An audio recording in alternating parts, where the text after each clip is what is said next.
Indeed, there is strong evidence that the earliest pioneers of Islamic banking were inspired by models of mutual banking that they encountered in Europe and believed that such institutions could assist in poverty alleviation in the Middle East. The first Islamic bank in Egypt, for example, the Mit Khamr Bank, which was founded in 1963, was established as a mutual bank. There are both Islamic reasons and economic reasons that have led Muslim economists to identify the mutual banking structure as an ideal alternative to the corporate form of Islamic banking that has dominated Islamic finance since the mid-70s. Because Islamic banks are corporate, their management ultimately must answer to its shareholders, and shareholders are driven by one thing: profit.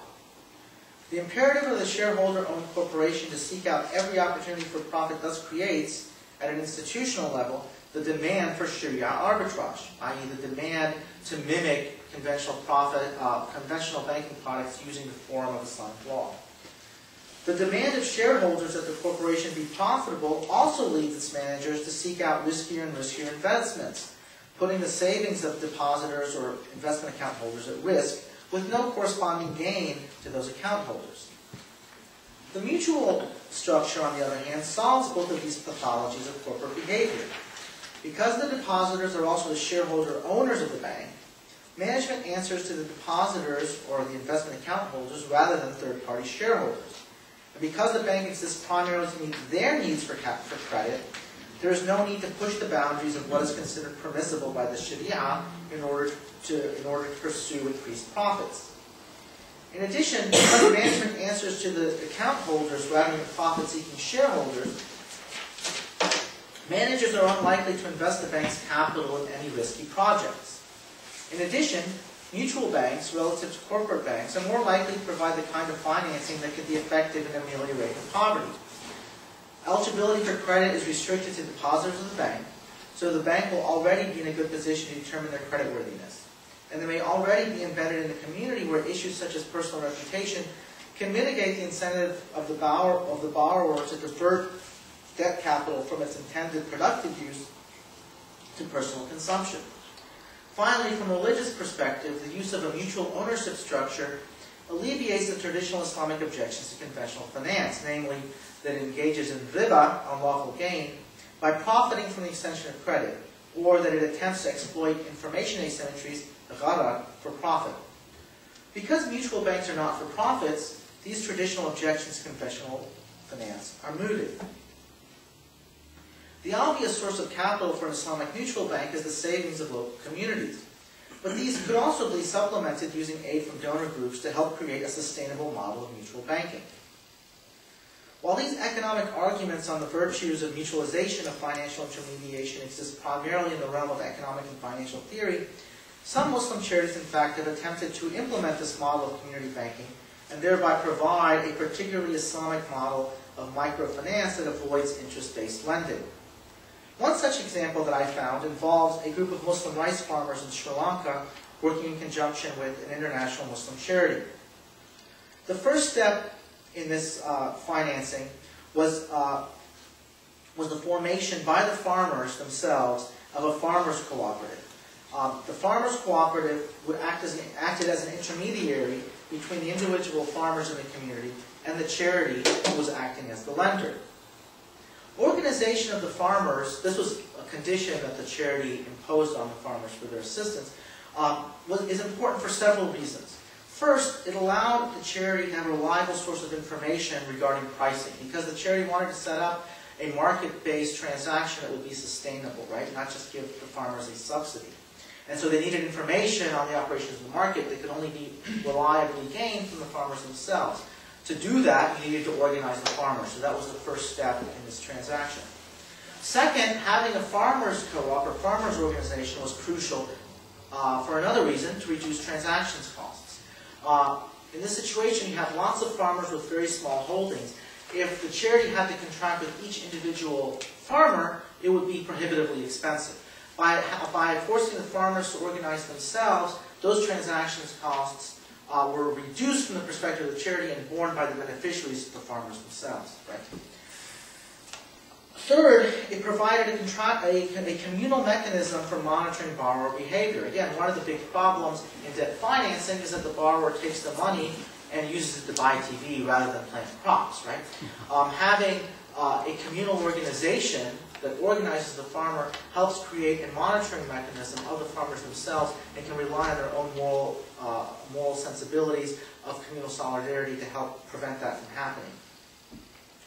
An additional longer-term benefit that the charity identified in organizing the farmers was that the establishment of a farmers association could generate a long-term sense of group identity that would help the farmers themselves politically in the future by giving them an organization that would allow them to stand up for their interests, political interests, vis-a-vis the government of Sri Lanka.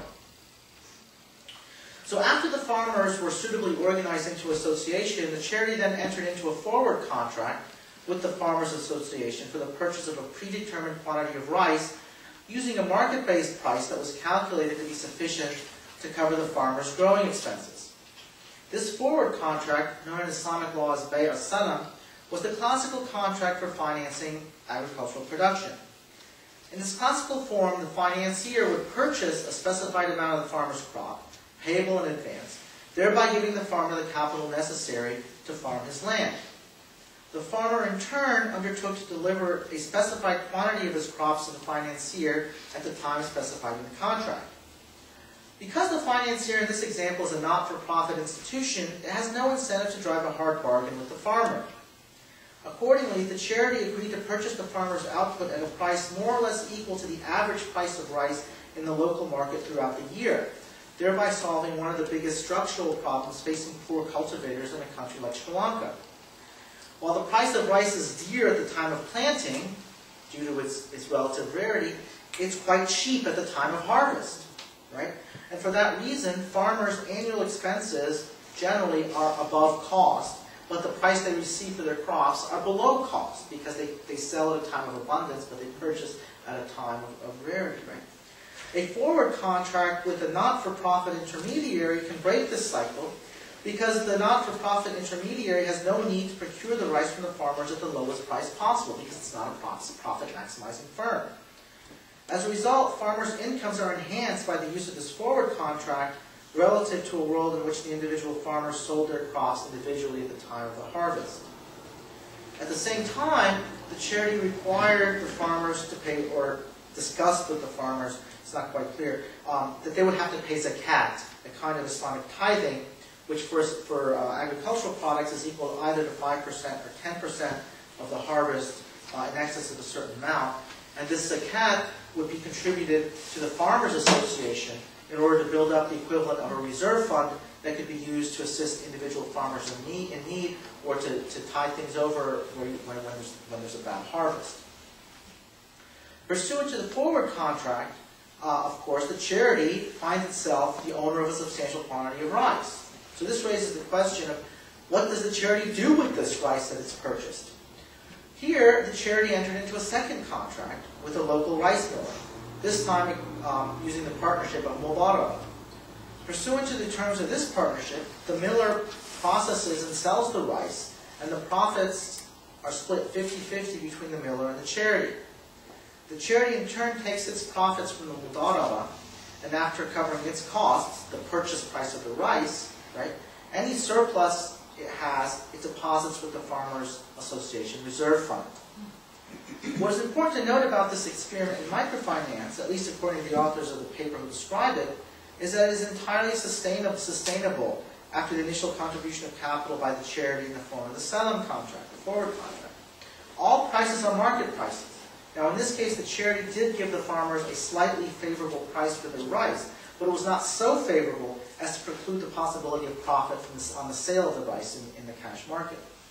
So the farmers here were not receiving an inefficient subsidy.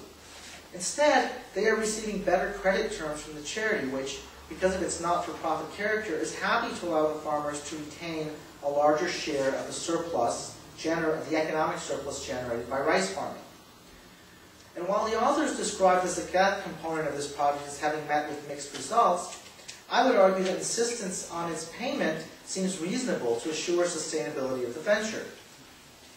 The Farmers Association should be required to set up a reserve fund to cover its members' needs in the event of unforeseen events that could cause crop failure, whether for some or all of its members. From this perspective, Payment of zakat can be viewed as a kind of insurance